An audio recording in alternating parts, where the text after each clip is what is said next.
Berikutnya instruksi jump and call.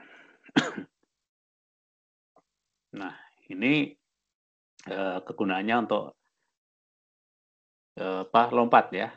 Kondisi terpenuhi, jadi lompat atau tidak. Nah, ini yang pertama adalah call. Call itu nanti untuk manggil fungsi ya. Nanti ada lebih detailnya lagi di bagian belakang. Ini nanti pasangannya dengan red. Biasanya di baris terakhir fungsi itu ada ini baris red ini untuk kembali ke program yang manggil fungsi. Yang berikutnya JM.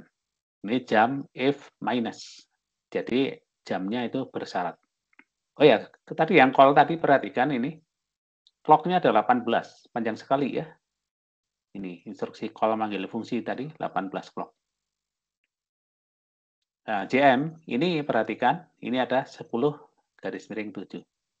Ini sering sekali ketika nanti ada soal diminta menghitung waktu eksekusi, ada yang ngitungnya 10 garis miring 7 itu artinya 10 bagi 7. Ada yang mengartikan seperti itu. Itu salah ya. Hati-hati nih, jangan terulang lagi kesalahan itu. Jadi JM itu kan jump if minus. Lompat jika bilangan atau hasil operasi sebelumnya itu negatif. Jadi ada syaratnya untuk lompat. Ya. Jika hasil sebelumnya negatif, maka dia lompat. Nah, kalau lompat butuh 10 clock. Jika hasil sebelumnya tidak negatif, tidak lompat. Kalau tidak lompat, clock-nya 7. Itu cara bacanya itu ya. Ini jumlah clock-nya bisa 10, bisa 7, tergantung lompat apa tidak. Itu mirip dengan yang JNZ. JNZ juga seperti itu. Jump if not zero. JNZ, kebalikannya JZ. JZ, jump if zero. Jadi JM, JNZ, JZ ini pakai syarat untuk terjadi lompat. Nah, yang nggak pakai syarat itu JMP. JMP itu langsung lompat ke address. Kalau ada perintah ini langsung lompat tanpa syarat, tanpa kondisi apapun. Nah, ini clock-nya kalau lompat 10 clock ya. Itu cara baca tabel yang berkaitan dengan jam dan call di sini. Nah, semuanya pakai address, maka panjang instruksinya 3 byte di sini. Nah, ini contohnya. Ini instruksi yang JMP, jam tanpa syarat. Jadi ada baris program nih, JMP 3000H. Nah, program JMP ini kalau ditaruh di memori, maka 2005 ini diisi dengan kode JMP ya. Kode JMP itu harusnya adalah ini C3. Ini harusnya C3 ya, seharusnya. Bukan JMP. Ini harusnya ini C3. Nah, ini kodenya. Kemudian yang dua alamat berikutnya adalah alamatnya. 3000. Ditulisnya dibalik ya. 00 dulu baru 30. Jadi kalau ada perintah ini, maka yang dilakukan adalah program langsung lompat ke alamat 3000. Tanpa melihat hasil sebelumnya berapa, ya, lampaunya dia langsung lompat ke sini. Itu JMP ya. Lompat tanpa syarat.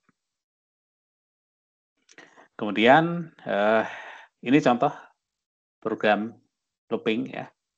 Yang baris pertama kita lihat ini ada MVIC, 03. Ini artinya apa ini? Isi register C dengan 3 heksa. Oh ya, nanti ketika kalian menuliskan bilangan, nilainya misalnya ini hanya 3 kan? 3 itu sebenarnya bisa dengan 1 digit angka heksa ya. Tapi ketika nulis di program, kalau hanya ditulis angka 3 saja tanpa 0, itu salah ya. Kenapa? Karena ini harus 1 byte. Jadi 0-nya harus ditulis. Kalau hanya 3 berarti nggak sampai 1 byte ya. Nih, hati-hati ya, nulisnya harus 2 digit. Nih. Kemudian baris berikutnya DCRC. Ini artinya apa? C-nya dikurangi 1. Tadinya 3 menjadi 2. Kemudian dicek. Jump if 0. Nah, C-nya sudah 0 belum? Jika 0, dia lompat ke sini. Ini label namanya, label END. Kalau C-nya sudah 0. Kalau belum 0, dia lanjutkan baris di bawahnya, JMP. JMP itu lompat tanpa syarat. Dia lompat ke label ULG. Jadi, untuk eksekusi pertama, C-nya baru 2. Belum 0, dia lompat lagi sini. Diulangi lagi. Tadi saya tulis, ini nilai terakhir 2 ya. 2, belum 0, maka dia diulangi lagi.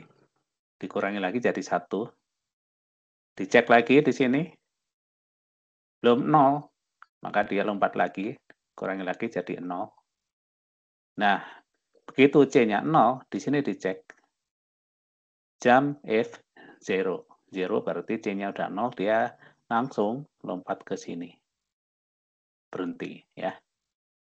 Itu contoh program looping. Bisa dipahami?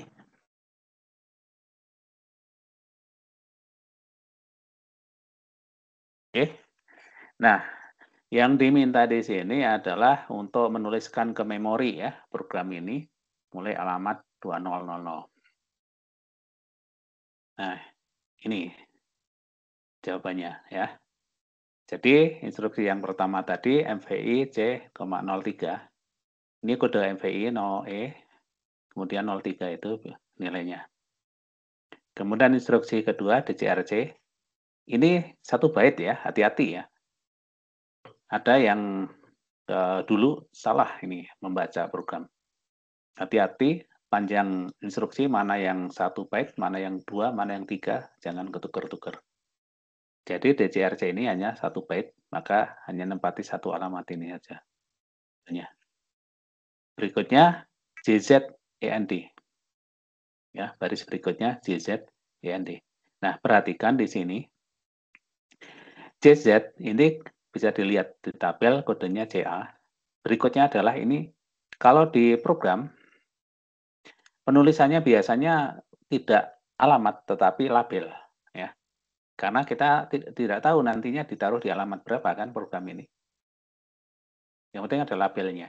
Jadi kalau C-nya 0, dia lompat ke label ini, ke baris ini. Ya. Nah, ketika diminta untuk mengisi memori, ini kan kita belum tahu nih alamatnya. Ya kan? Maka kalau ada soal seperti ini, kalian kosongin dulu ya 2 tempat. Ini kan sebelumnya belum tahu ini ya. Kosongin dulu 2 alamat karena untuk nanti diisi ini END ini di alamat berapa. Karena apa? END labelnya ada di bawah. Kita belum tahu ya. Ketika kalian buat dari 0 kan belum tahu END dan ini di alamat berapa. Jadi kosongin dulu. Lanjutkan baris berikutnya ini JMP, kodenya C3.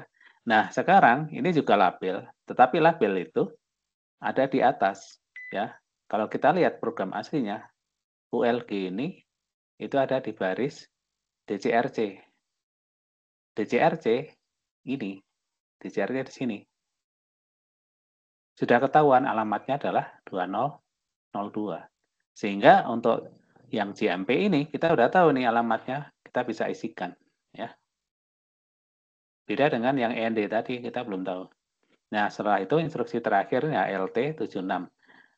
Di program kita lihat END itu pas baris HLT. Nah, sekarang baru ketahuan HLT itu ada di alamat 2009. Sehingga tadi 2 alamat yang masih kosong sekarang kita bisa isikan. Yaitu alamat di mana label END itu berada. Alamat 2009. Begitu caranya ya kalau ada program looping. Silakan jika ada yang mau ditanyakan. Cukup jelas? Baik. Ini contoh instruksi yang bersyarat ya, ini untuk ilustrasinya. Supaya lebih jelas, ini JM300H. Maka ini ya, alamat 2005, isinya JM30H. Maka jika, ya, ini tergantung kondisi ini, hasil operasi di sebelumnya ini. Jika negatif, ya, JM itu kan jump F minus. Jika negatif, maka dia lompat ke alamat 300 sini. Ya, lompat ke sini. Jika lompat, maka dia memerlukan 10 clock. Jika bilangan di sininya itu tidak negatif, misalnya 0 atau positif, dia tidak lompat. Kemana lompatnya? Kemana lanjutannya? Ke sini, ya, yang warna biru ini. Kalau warna biru, clock-nya hanya 7 clock. Jadi di halaman ini pengen menjelaskan itu saja. Ya.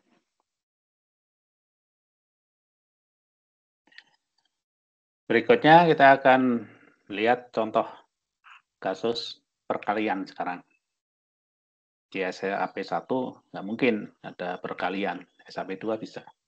Nah, di sini diminta membuat program perkalian bilangan desimal 12 dengan 8. 12 dengan 8.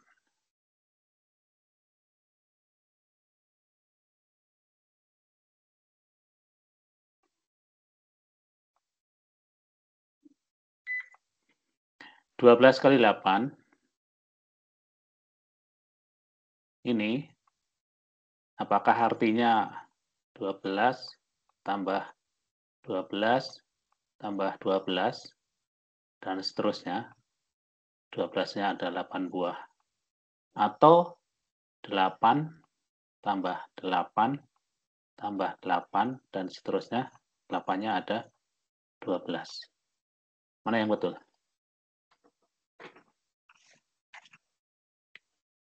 Oke, kalau kita lihat resep obat dari dokter ya, biasanya ditulis 3 kali 1. Nah, ini artinya apakah 1 tambah 1 tambah 1 atau 3, 3-nya hanya 1. 3 kali 1 artinya apa? Kalau resep obat. Ya minumnya 3 kali ya. Pagi, siang, malam. Masing-masing 1 tablet. Kalau resep obat seperti itu ya. Bukan 3 tablet langsung diminum sekali. Ya kan? Itu kalau resep dokter seperti itu ya. Kalau 12 kali 8, yang betul yang mana? Ada pendapat? Ya, kalau secara vokal atau suara, kita bisa tangkap maksud dari perkalian itu. Misalnya gini, tergantung jedanya ya. 12 kali 8 atau 12 kali 8. Jadi jedanya itu bisa menunjukkan ya yang mana. Kalau kalinya itu dekat 12, 12 kali 8, berarti 8-nya ada 12 buah. Tapi kalau kalinya itu dekat 8, misalnya 12 kali 8, nah berarti 12-nya ada 8 buah. Kalau itu dengan suara. Tapi kalau tulisan, itu kan bisa ada persepsi berbeda. Nah, untuk informatika, ya bidang komputer, khususnya kalau mau membuat program, maka yang betul yang mana nih? Apakah 12 tambah 12 tambah 12 sebanyak 8 buah 12-nya, atau 8-nya ini ada sebanyak 12 buah? Gimana nih? Yang betul yang mana? Ada pendapat? Apakah ini saya sebutlah ini A, ini yang B yang bawah ya. Nah, ketika untuk ilmu informatika khususnya ketika kalian mau membuat program ya, 12 kali 8 itu yang betul yang mana? Hasilnya sama. Mau pakai yang A atau B sama. Tapi untuk membuat program efeknya bisa beda. Ada pendapat?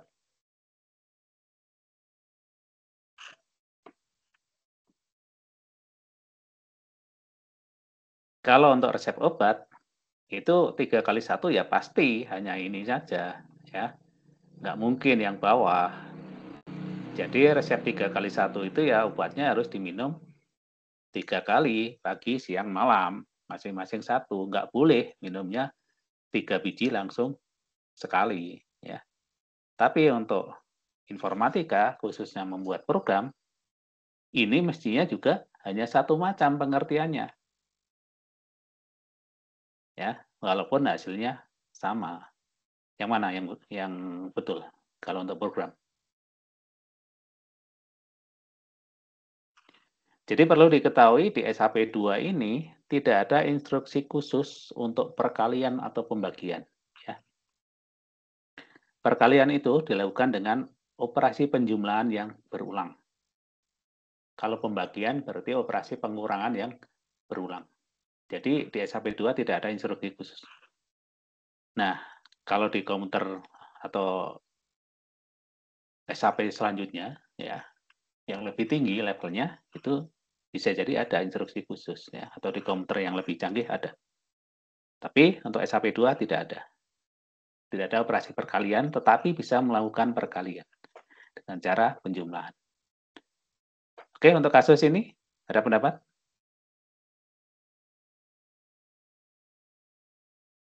Tidak ada? Oke, kita skip dulu kalau gitu ya.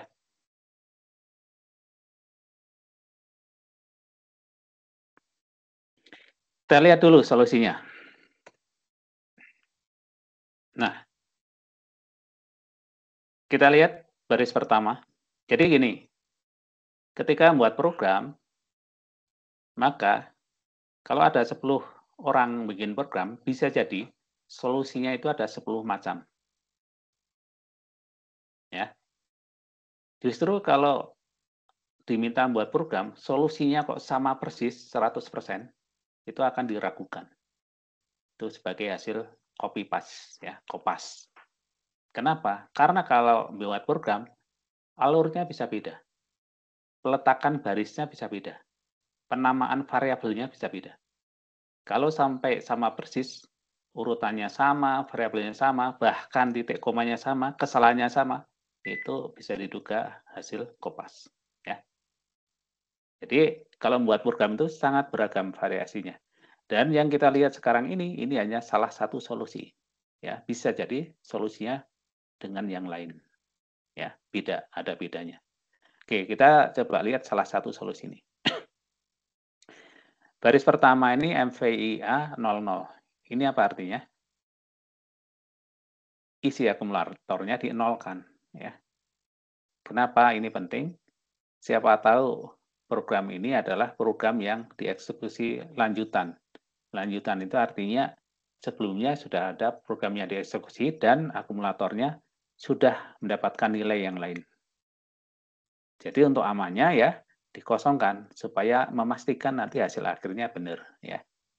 Mungkin kalian ketika membuat program pernah juga ya menetralkan nilai-nilai variabelnya ya untuk jaminan agar eksekusinya berjalan dengan benar. Karena kalau enggak bisa jadi variabel tersebut sudah diisi oleh nilai yang lain oleh program yang dijalankan sebelumnya. Ya, untuk amannya dinolkan.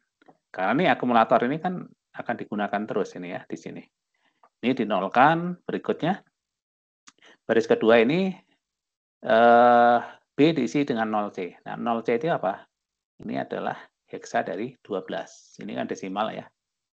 Ini ubah heksanya. Kemudian yang register C-nya diisi dengan 8. Itu yang 8 ini. Jadi 12 dan 8 sudah dimasukkan di register. Dalam hal ini B dan C. Kemudian baris berikutnya add B. Apa yang dilakukan di sini? Isi akumulator yang 0 tadi ditambahkan dengan 12 desimal ini ya, yang 0C ini.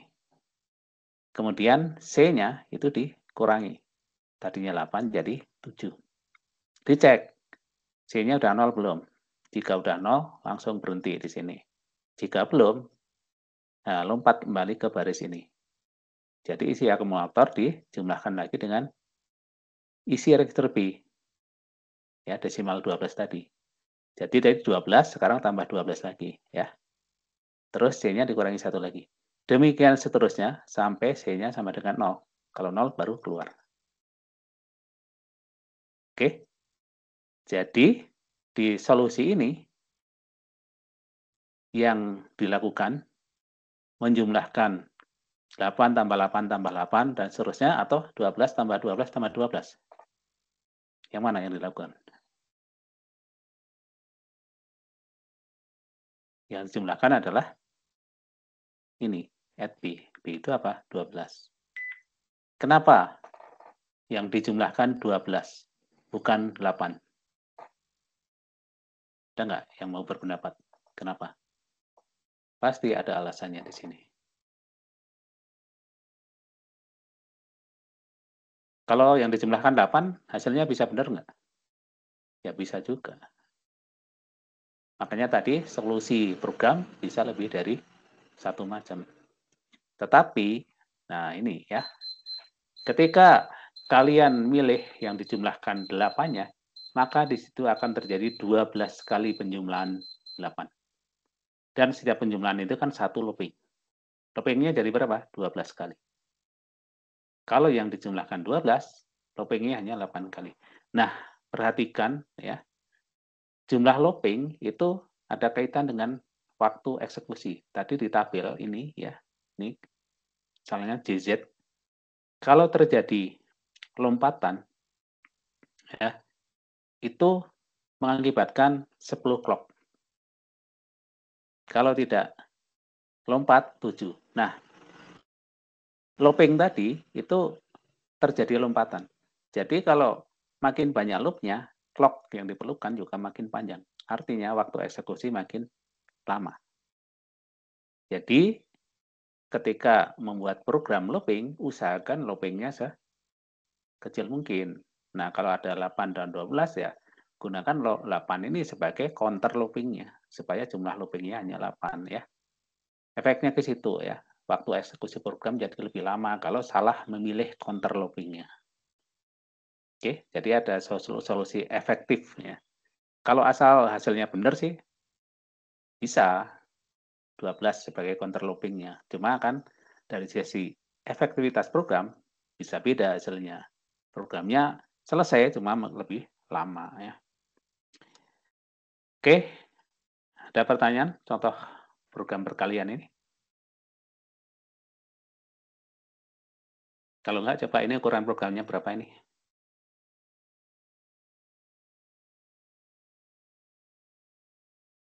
Ini berapa? 2 ya. Ini 2, ini 2, ini 1, 1, ini 3, 3, 1. Berapa jumlahnya?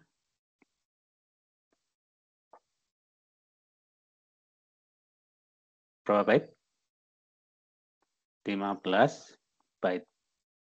Jadi ada 15 alamat memori yang diisi ya oleh program perkalian ini.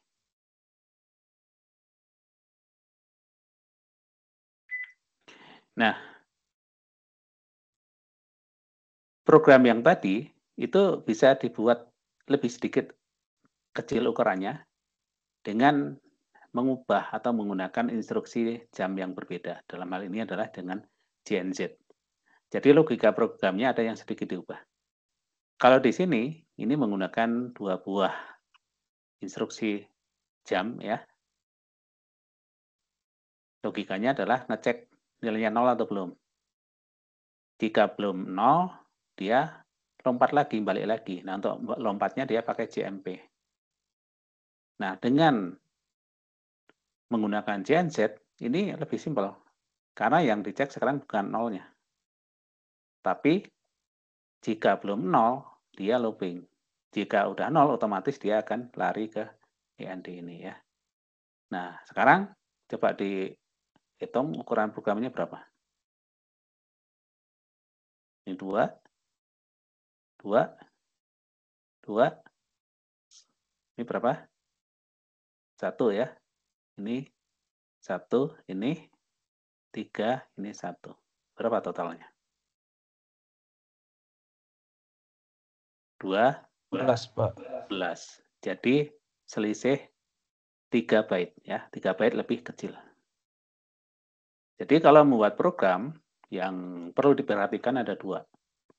Ukuran programnya dan eksekusinya. Tentu yang bagus adalah ukuran programnya kecil karena nanti bisa menghemat memori dan waktu eksekusinya lebih cepat. Itu program yang bagus ya. Jadi program yang nggak bagus bisa aja menghasilkan hasil yang benar, tetapi dia pakai muter-muter ke sana sini, sehingga ukuran programnya besar dan waktu eksekusinya lama. Walaupun hasil akhirnya benar, tapi itu program nggak bagus ya, bisa menghabiskan memori. Oke, itu kalau kalian nanti membuat program ya perhatikan ya dua hal itu.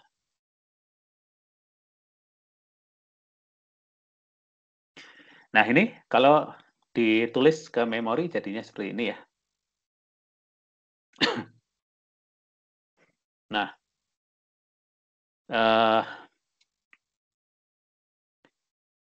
untuk label END sebenarnya ini bisa nggak ada ya, karena ini nggak digunakan ini. Jadi bisa hilang label ini. Artinya apa? Kalau hasilnya sudah zero, C-nya ya, C-nya ini sudah zero, ini pasti akan lari ke baris berikutnya. Kalau not zero baru dia akan looping ke sini. Jika di sini alamat ya, alamatnya bisa langsung diketahui ya, yang loop ini alamat berapa ini langsung bisa diketahui ya. Ini yang khususnya yang GNZ ini, GNZ ini kodenya. Nah, dua alamat ini langsung bisa diisi karena loopnya sudah ketahuan alamatnya 2006. Beda dengan yang di contoh berikutnya, contoh sebelumnya ya. Ini ada label END sini, ini kan belakangan kan. Nah, itu pasti nanti ketahuan ini alamat berapa kalau sudah diisi seperti contoh sebelumnya ya. Nah, kalau ini bisa lebih cepat. Ini hasilnya ya 12 byte. Ini pasti kalau kita hitung ya dari sini 1 2 3 4 5 6 7 8 9 10 11 12. 12 alamat memori yang diisi oleh program ini. Silahkan yang punya pertanyaan.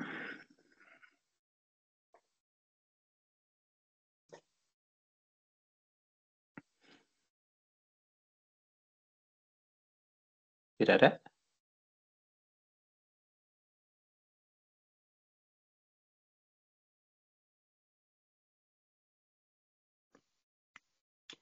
Berikutnya ini contoh kasus lagi, diminta membuat program. Kemudian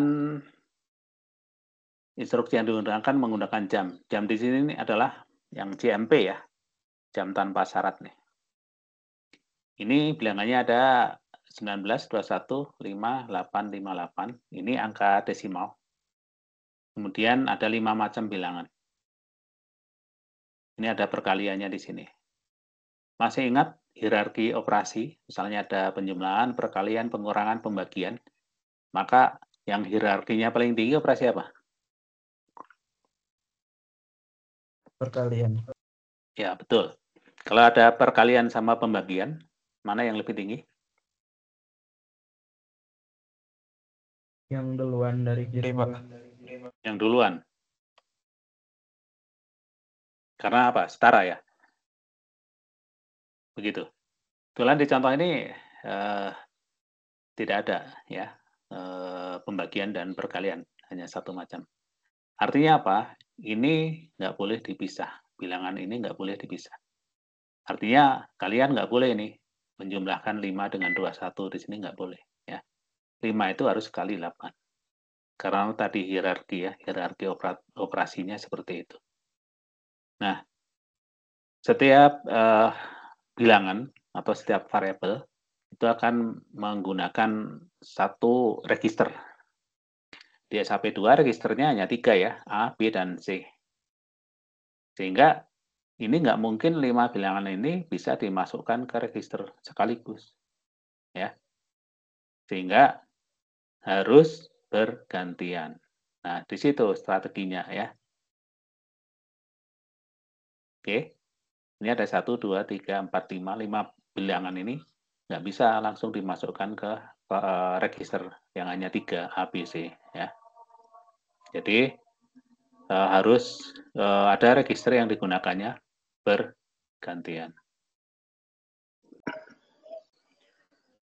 Karena ada 5 variabel, maka dengan keterbatasan register yang hanya 3, kita lihat contoh solusinya di sini. Ya. Yang pertama, bilangan desimal ini harus diubah ke hexa desimal. Ya, itu langkah pertama. Nah, kita lihat salah satu solusi di sini. Yang pertama adalah ini ada 13 heksa ya. 13 heksa itu merupakan bilangan heksa dari 19. Ini dimasukkan ke register A dulu. Jadi, kalau kita lihat solusi di sini ya. Register A-nya atau akumulator itu tidak dinolkan dulu. Jadi kalau kita lihat solusi yang sebelumnya, contoh sebelumnya ini ya, kosongkan isi akumulator. Ini ya, sebenarnya bisa nggak ini tanpa dilakukan langkah ini? Bisa nggak? Langsung diisi dengan satu nilai. Ya misalnya 12 di sini yang 0C ya. Bisa nggak? Bisa juga ya. Jadi itu setidaknya akan menghemat satu baris ya. Nah, kita bisa lihat solusi yang di sini. Ini nggak ada ya untuk menolkan akumulator. Ini langsung ditimpa aja. Otomatis isi sebelumnya akan ketimpa ini ya. Ini dimasukkan ini yang 19-nya ya. Kemudian B-nya diisi dengan heksa dari 21, yaitu 15. Jadi 19 masukkan, 21 masukkan, setelah itu dijumlahkan dulu. Nah, ini dengan instruksi add B. Otomatis hasilnya ini ada di akumulator. Oke. Nah, sampai di sini, maka register B ini sebenarnya sudah selesai. Isinya sudah boleh ditimpa. Maka kita lihat di baris berikutnya, register B ini sekarang diisi dengan yang 8. 8 itu mana? Nah, ini mau mengolah yang 5 kali 8 ya. Bilangan berikutnya ini 8 nih. Taruh di register B, 5-nya dimasukkan register C. Boleh enggak 5-nya di B, 8-nya di C? Boleh ya. Boleh aja. Justru itu variasi hasil programnya bisa bermacam-macam ya. Oke. Nah, berikutnya yang dilakukan di sini adalah add B. Apa artinya ini? Hasil penjumlahan 19 dan 21 tadi sekarang dijumlahkan dengan isi register B. B itu yang mana? B itu angka 8. Jadi hasil penjumlahan sebelumnya ditambahkan dengan 8. Kemudian DCRC, C-nya yang isinya 5 dikurangi. Jadi di sini kelihatan sekali counter looping-nya adalah pakai angka yang kecil, yaitu 5. Ya. Counter loop untuk operasi penjumlahan.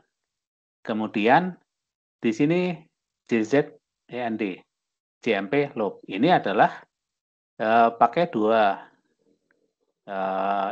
perintah untuk looping, karena di sini diminta pakai instruksi jam ya. Jam ini yang dimaksud adalah JMP yang jam tanpa syarat, sehingga pasangannya dengan JZ. Nah, tadi kita tahu juga ini bisa dioptimasikan menjadi satu baris ya, pakai JNZ. Tapi di solusi ini sesuai dengan yang diminta, ya, maka harus dengan JZ dan JMP. Nah, disinilah proses looping untuk perkalian. Ya. 8 kali 5. Jadi akan ditambahkan dengan 8, 8, 8 sebanyak 5 kali. Jadi sampai di sini, ini sudah diperoleh hasil dari 19 plus 21 plus 5 kali 8 sampai di sini.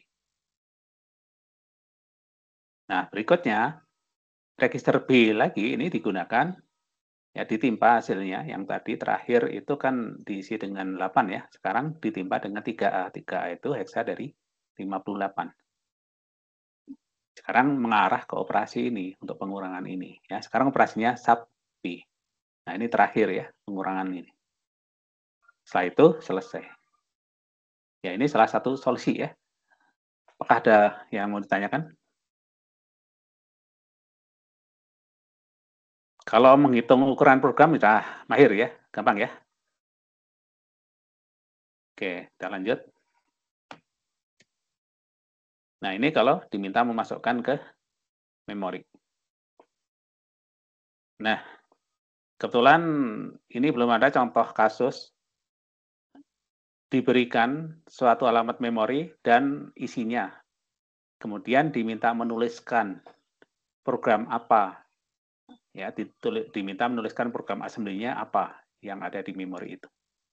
Hati-hati kalau nanti ada soal yang kebalikannya. Kalau di sini kan assembly-nya sudah ada, diminta menuliskan ke memori kan. Nah, kalau dibalik, ada memori isinya heksanya ini, terus diminta menuliskan assembly-nya apa. Nah, hati-hati ketika nanti membaca tabel ya. Pasti yang pertama ini kode instruksi. Nah, biasanya yang salah itu ketika bingung panjang instruksinya 2 byte, apa 3 byte, apa 1 byte. Ya, kuncinya di sini. 3E itu dilihat di tabel, instruksinya apa. Misalnya MVIA. Nah, MVIA itu panjangnya berapa? Kalau 2 byte, oh berarti alamat berikutnya ini masih bagian dari MVIA.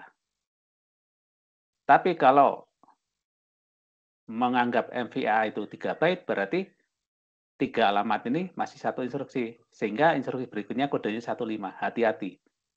Bisa jadi, kalau beranggapan seperti itu, kok ini nggak ada di tabel ya? Terus bingung, nggak bisa ngerjain lanjutannya. Padahal salahnya di sini. Ya.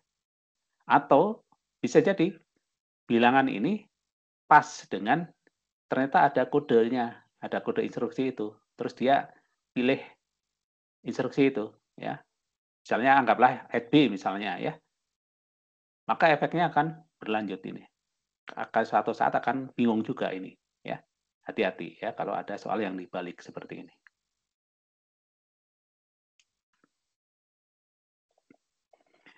Berikutnya instruksi call and return. Nah, ini adalah yang manggil fungsi ya. Nah, perlu diketahui kalau ada program yang sedang jalan, kemudian manggil fungsi, ya, maka baris program berikutnya berarti tertunda. Ini mirip dengan kemarin waktu kita belajar interrupt ya. Kalau ada program terinterrupt, maka alamat program berikutnya itu kan harus diselamatkan ya. Karena nanti setelah selesai menangani interrupt, itu harus dieksekusi kembali. Untuk program yang memanggil fungsi atau prosedur, mirip seperti itu. Alamat berikutnya juga harus diselamatkan. Kalau tidak, nanti bingung. Setelah fungsi yang dipanggil itu dieksekusi, lanjutannya alamat berapa? Ya, jadi program yang manggil fungsi itu harus disimpan alamat berikutnya. Nah, di SAP 2 ini ada 2 alamat yang bisa digunakan untuk menyimpan alamat program yang tertunda, yaitu ditaruh di 2 alamat terakhir, FFFE dan FFFF. Ini di memorinya itu digunakan khusus untuk menyimpan alamat program yang memanggil fungsi. Supaya setelah selesai mengeksekusi fungsi, dia bisa lanjut. Ya, ini mirip, ini area stack-nya ya, tapi yang disimpan hanya alamat. Masih ingat ya, yang was belajar interrupt ya. Jadi di SAP 2 ini hanya bisa memanggil satu fungsi. Jadi dalam satu saat program hanya bisa manggil satu fungsi, nggak bisa manggil lebih dari satu dalam satu saat. SAP 2 masih ada keterbatasan seperti itu.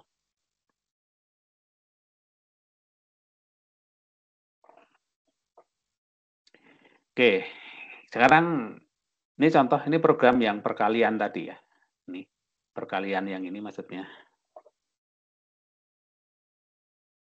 Nah, program yang ini ya. Sekarang yang perkalian 5 kali 8-nya ini ditaruh di fungsi.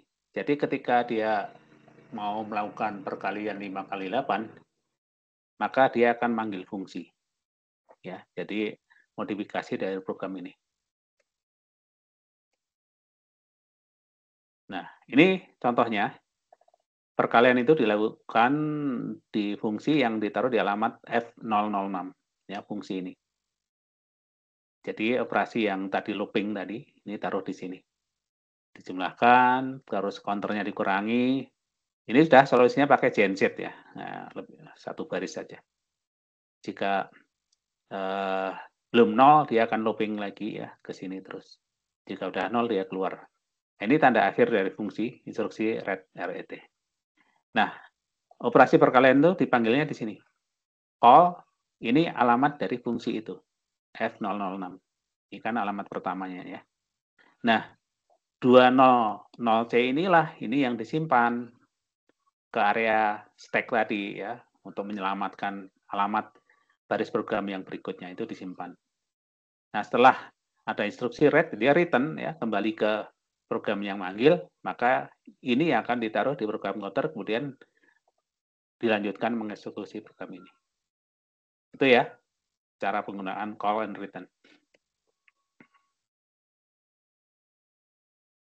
Ini kalau ditaruh ke ini, ke memori ya, alamatnya jadi seperti ini.